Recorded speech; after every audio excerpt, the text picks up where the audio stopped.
অথচ 1400 বছর আগে আমার আপনার নবী আমার আপনার জন্য কান্না করছেন। একটা বার মাথার ভিতর ঢুকাইয়া দেন। এখন যদি নবীজির কাছে রিপোর্ট যায়, ইয়া রাসূলুল্লাহ, আপনার উম্মত জমিনে অশালীন ভাষায় গালাগালি করে গো নবী, আপনার উম্মত আজকে নামাজ পড়ে না।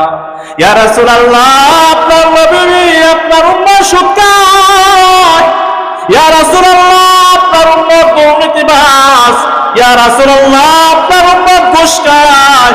এরে মুমিন, একটাবার চিন্তা কর, যে নবী আমার আপনার জন্য 1400 বছর আগে জমিনের মধ্যে সাজদায় পড়ে মালিকের কাছে দোয়া করছে, রে মালিক, আমার উম্মতকে জান্নাতে না যাওয়ার আগ পর্যন্ত আমি নবী যাব না।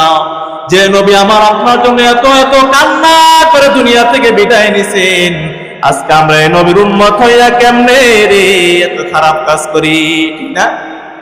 একটাবার চিন্তা করে দেখেন, নবী আমার আপনার জন্য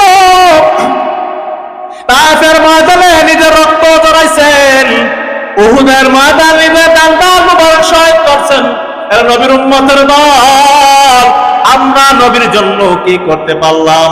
অথচ আজকে জমিনের বুকে আমার আপনার নবীকে গালি দেওয়া নাস্তিক, আমার আপনার নবীর বিমান নিয়ে সমালোচনা করে নাস্তিক।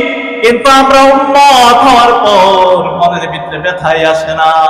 অথচ আমার আপনার জন্য আমার আপনার নবী ওই হাসরের ময়দানে সিজদায় পড়ে কান্না করবে, রব্বি হাবলি উম্মতি,